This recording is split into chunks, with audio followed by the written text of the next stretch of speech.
Hola, ¿qué tal amigos? Bienvenidos a un episodio más de la Biblia bajo los lentes. Después de algunos meses de no subir videos, he vuelto.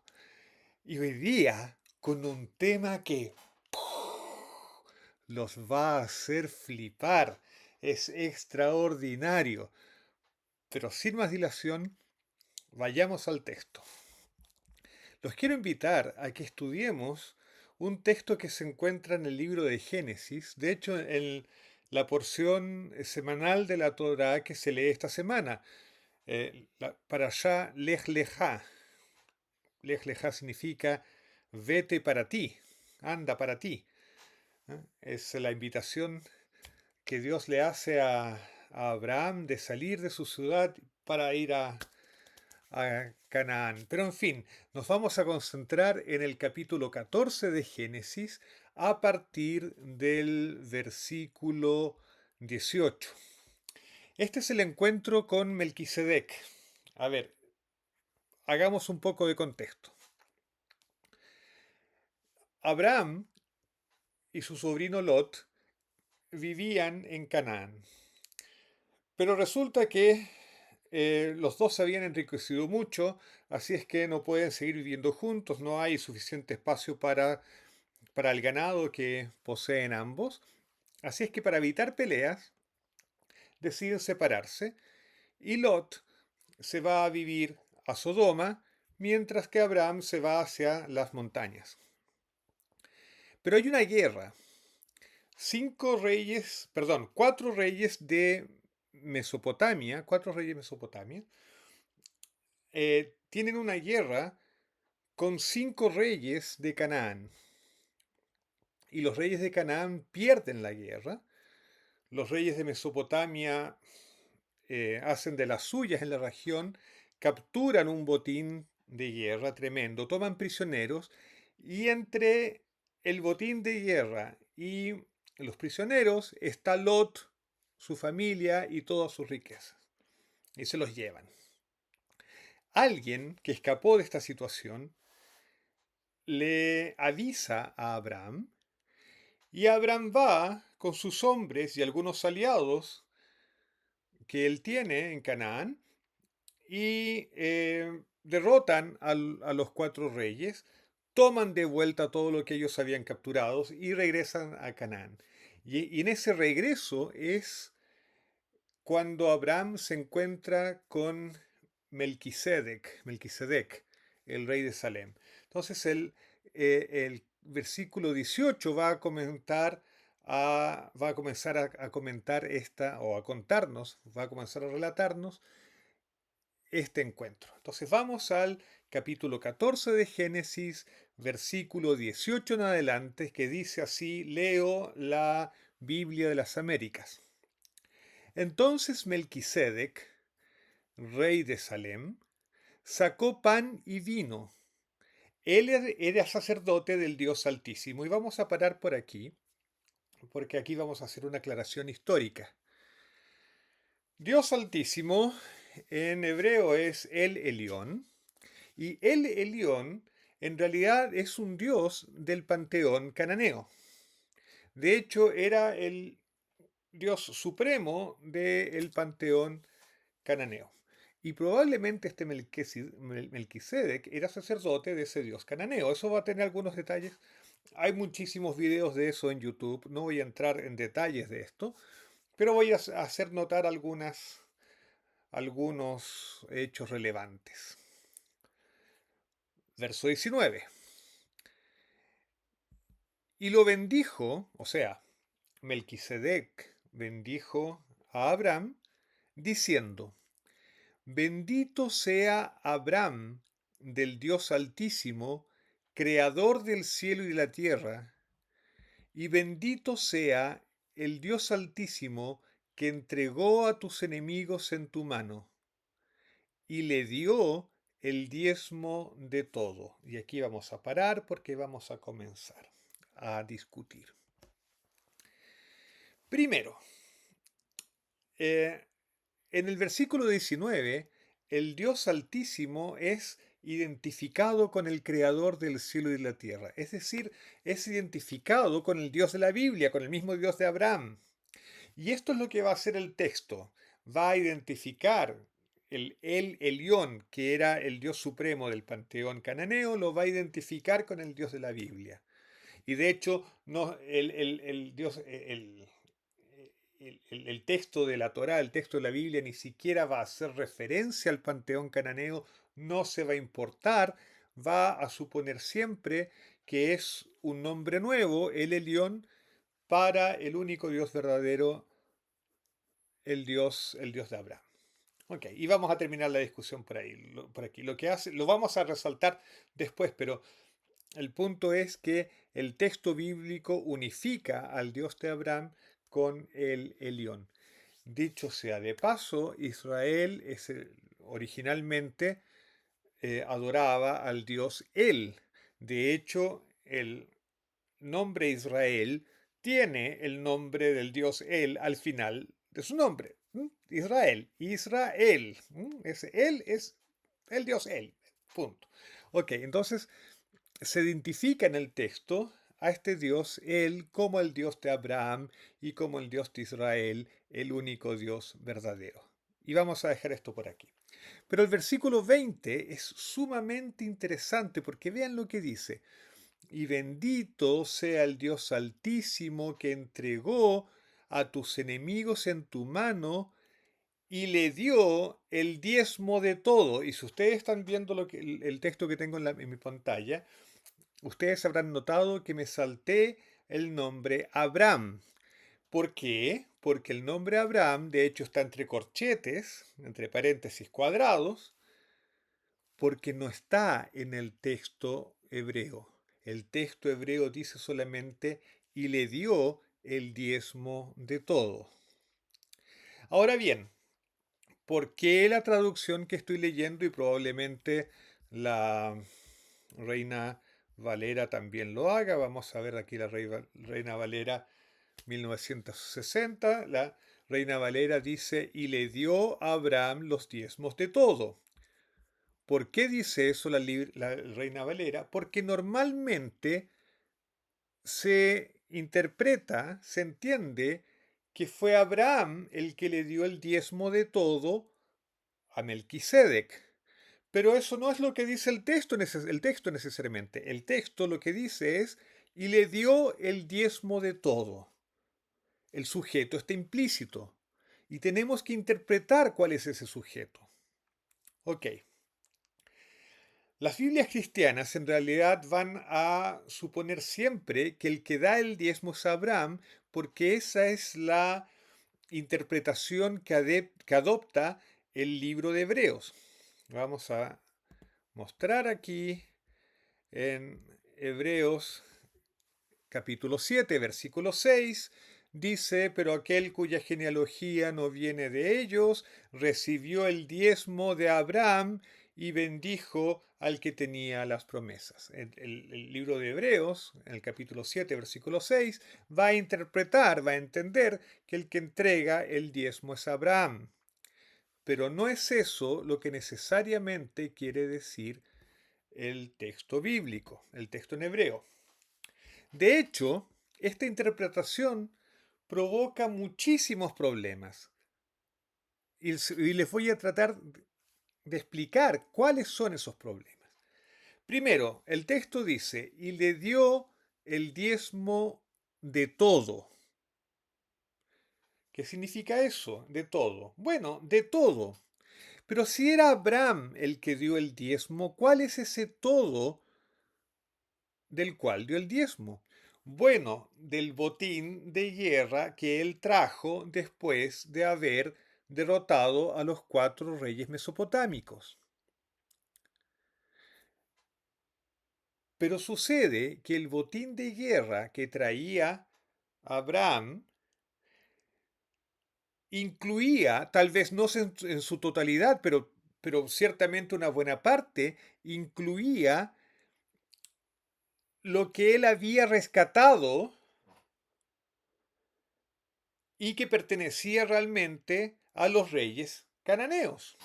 Por ejemplo, él había rescatado a Lot, había rescatado las pertenencias de Lot y seguramente también había rescatado las pertenencias de los reyes de Canaán, por ejemplo, el rey de Sodoma.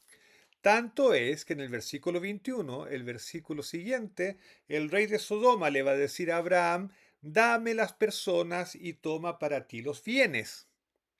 Es decir, el versículo 21 nos informa que por lo menos en la cabeza del rey de Sodoma, los bienes que Abraham traía consigo, que había rescatado como botín de guerra, no eran de Abraham, sino que eran del rey de Sodoma. Y es por eso que el rey de Sodoma se los puede dar.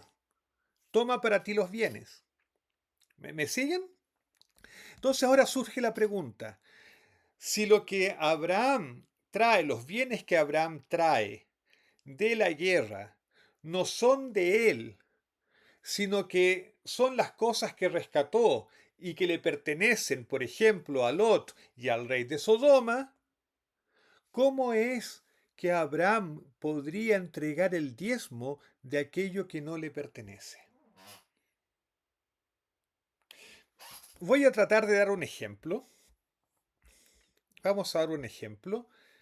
Em, bueno, yo no sé nada de derecho, si es que si algún abogado quiere corregirme lo que voy a decir, hágalo libremente, yo voy a decir lo que me parece razonable. Supongamos que a alguien en la calle le roban su teléfono celular y yo me doy cuenta, persigo al ladrón, consigo derrotar al ladrón, le quito el teléfono celular. Y ahora yo voy a entregárselo a su dueño y de repente aparece un pastor de iglesia y me dice, Alfonso, tú tienes ahora que devolver el diezmo tienes que entregar el diezmo del valor de ese teléfono porque tú adquiriste un nuevo teléfono para ti. Y yo digo, voy a decir, pero ¿cómo? Si este teléfono es mío, yo se lo quité al ladrón, pero se lo voy a entregar a su legítimo dueño, que esa es la persona a la que se lo robaron. Porque, ¿de quién es el teléfono finalmente? Lo razonable indica que es de la persona a la que se lo habían robado y lo que yo tengo que hacer y que es lo moralmente correcto es devolvérselo a su legítimo dueño. Entonces, aquí nos enfrentamos a un problema colosal. ¿Cómo podría ser posible que Abraham entregase el diezmo de bienes que no le pertenecían? Alguien dirá, bueno, pero a lo mejor Abraham podía entregar el diezmo de aquello que no era parte de lo que él había rescatado, sino que botín adicional de guerra que él capturó para sí. Pero el texto no dice eso. El texto dice, y le dio el diezmo de todo, no de la parte que él tenía para sí. De hecho, ni siquiera se menciona que hubiese una parte para sí. Entonces, esta es una pregunta colosal. ¿Cómo cómo Abraham puede disponer de bienes que no son suyos? Y la respuesta, creo yo, es que hay otra forma de entender el texto, y esta forma, de hecho, es apoyada por un rabino medieval, Rabí David Kimhi, también conocido como el Radak. Y él comenta este versículo y dice, este versículo se puede entender de otra manera, porque el sujeto es implícito y el sujeto no necesariamente es Abraham. De hecho, de quien se está hablando como realizando acciones, es Melquisedec, el rey, el rey de Salem. Y esto es notable, esto es extraordinario. Lo que el texto podría significar es que Melquisedec bendijo a Abraham y lo autorizó, en ese sentido lo autorizó a quedarse con el 10% de todo lo que él había rescatado como su pago, como la parte que le corresponde por haber arriesgado vida y recursos en ir y combatir a los 4 reyes cananeos. O sea, es como si Abraham fuese un mercenario y el rey de Salem le dice, mira, de lo que tú capturaste, quédate con el 10% como el pago por tus servicios. Y en ese contexto,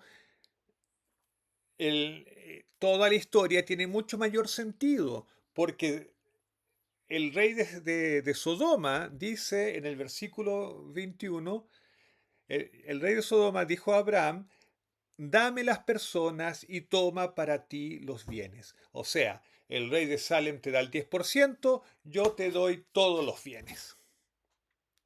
¿Y cuál va a ser la respuesta de Abraham? La respuesta de Abraham va a ser la que está en el versículo 22 y 23.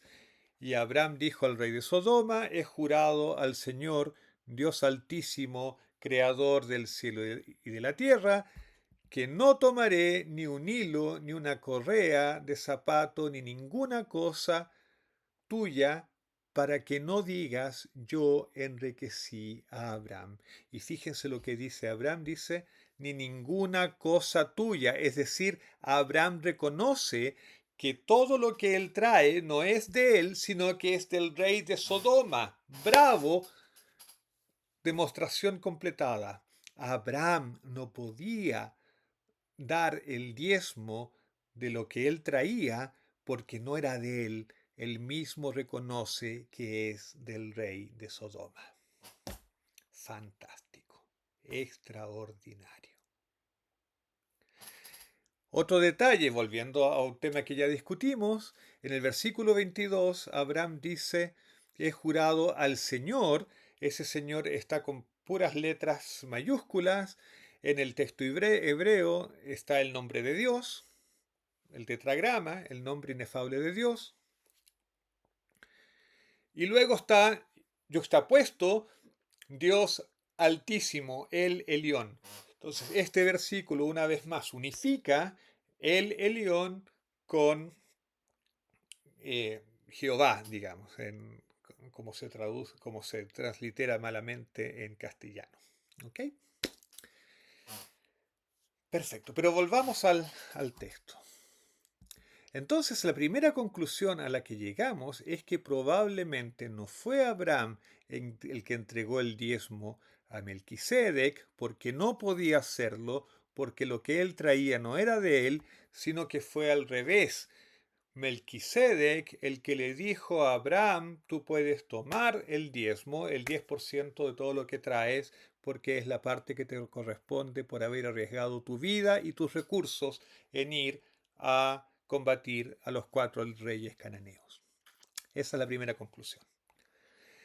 La segunda observación que quiero hacer es en el versículo 21, que hay un detalle que permite hacer una interpretación más allá del sentido simple. El versículo 21 dice, y el rey de Sodoma dijo a Abraham, dame las personas y toma para ti los bienes. Y aquí hay una nota que dice que las la palabra que es traducido como las personas significa las almas. Y aquí la Biblia de las Américas, a ver, no sé cómo dice la Reina Valera. Dice las personas también, sí. La Reina Valera 1909 también decía las personas. Aquí la nota que tengo en la Biblia de las Américas es parcialmente correcta porque la palabra hebrea que está por detrás, que fue traducida como las personas, es nefesh. De hecho, está con artículo, hanefesh. Y hanefesh significa el alma. Aquí vamos a colocar el significado de nefesh. Nefesh, si ustedes pueden ver aquí, Déjenme ver si puedo agrandar un poco la letra. Ahí se puede ver un poco mejor. Nefesh es una palabra de significado muy amplio. Puede significar animal, puede significar vida, puede significar persona también. Así como cuando uno eh, mira para la calle en una noche de madrugada y uno dice, no hay un alma en la calle, uno no espera que haya que llamar a los cazafantasmas. Uno en realidad está pensando que no hay personas en la calle. ¿Ok? Entonces, Nefesh también puede significar persona, pero también puede significar alma. No en el sentido de alma inmortal, porque eso no es claro que haya existido eso en el pensamiento hebreo en la época que fue escrito el Génesis. La palabra nefesh tiene que ver más bien con los aspectos psicológicos de el ser humano. La palabra nefesh en realidad designa lo que nosotros podríamos llamar el software con los que funcionamos los seres humanos. Así como los computadores tienen el hardware, la parte física, ¿no es cierto? Todas las piezas físicas que tiene que se pueden tocar, pero también funcionan con software, que son los códigos, los programas. Nosotros también tenemos la parte física, nuestro hardware, y tenemos el software, que es lo que el hebreo llama el nefesh, que es toda nuestra parte psicológica. Ok. Entonces, uno podría leer, de hecho es absolutamente natural leer el texto como diciendo, y el rey de Sodoma dijo a Abraham, dame el alma y toma para ti los bienes. Y vean qué dimensión toma el texto cuando uno lo lee de esa manera. Dame el alma y toma para ti tus bienes. Es casi un pacto espiritual, es decir, entrégame el alma, dame el alma y tú quédate con las riquezas. Vende tu alma por las riquezas. Y la Biblia no tiene nada contra las riquezas, pero sí tiene algo muy fuerte que decir sobre, sobre cuál es el deseo de nuestra alma, a quién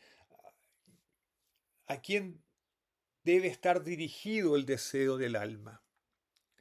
Y ese deseo del alma, esa voluntad de unión del alma tiene que estar dirigida solamente a Dios.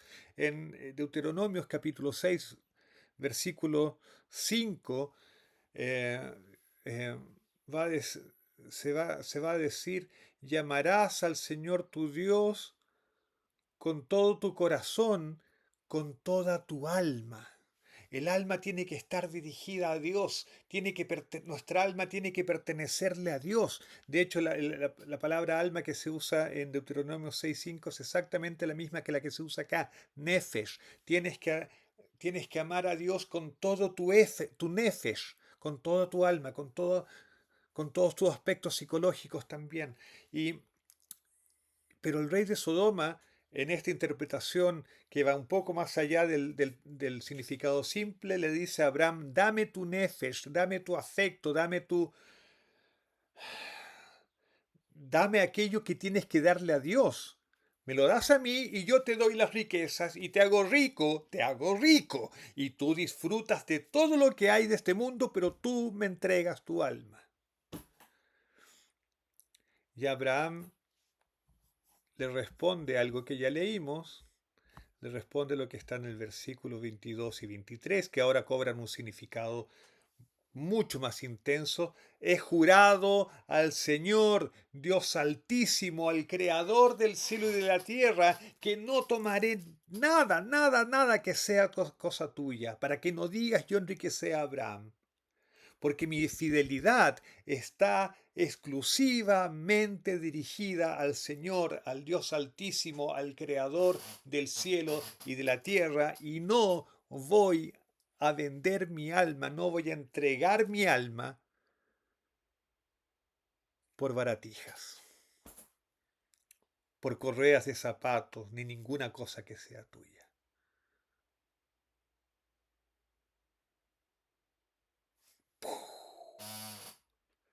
Lo que estamos leyendo es el acto mediante el cual Abraham reafirma su completa lealtad y fidelidad a Dios. Tanto es así que en el capítulo siguiente, el capítulo 15 de Génesis, va a comenzar de esta manera. Dice, después de estas palabras, bueno, después de estas cosas, se podría leer también el texto hebreo, después de estas cosas, la palabra del Señor vino a Abraham en visión diciendo, no temas, Abraham, yo soy un escudo para ti, tu recompensa será muy grande. ¿La recompensa de qué? ¿Por qué Dios se ve en la necesidad de justo después de que pasaron estas cosas, Dios le tiene que decir que su recompensa será muy grande? Porque Abraham rechazó la recompensa y el ofrecimiento del Dios del rey de Sodoma para expresar su fidelidad por Dios, y Dios le dice ahora, tú rechazaste la recompensa del rey de Sodoma, la recompensa que yo te voy a dar va a ser muy grande. Y yo creo que eso cambia toda la forma de entender el texto, de mirar el texto. Después en el capítulo 15, Dios le va a prometer a Abraham que va a tener un descendiente, que le va a dar la tierra. En fin, es extraordinario. Entonces, ¿qué hemos aprendido hoy día? ¿O qué hemos descubierto hoy día en este en este pasaje de la Biblia? Primero, probablemente Abraham no dio el diezmo de nada a Melquisedec porque lo que él traía consigo no era suyo. Dos, no te dejes vender por nada. Está bien tener riquezas, está bien trabajar por obtener riquezas, pero no dejes que la obtención de riqueza consuma tu vida, principalmente tu vida espiritual. No entregues tu vida a cambio de riquezas. No es el objetivo central. Está bien si las tienes, está bien si las adquieres, pero no vendas tu alma por obtener riquezas. Lo que obtienes, obténlo honestamente. No te quedes con nada que no te pertenezca, así como Abraham tampoco se quedó con algo que él sabía que no le pertenecía. Que no sea tu afán el obtener solamente riquezas. Hay cosas más importantes que eso, que también eventualmente te van a redundar en cosas buenas materiales aquí. Pero primero es la lealtad con Dios. Ojalá que esto nos inspire y nos ayude a tener un lindo momento con Dios en este sábado. Shabbat ya va a comenzar en algunas horas. Y me despido como siempre, deseándoles a todos un Shabbat Shalom y nos vemos en la próxima. Chao.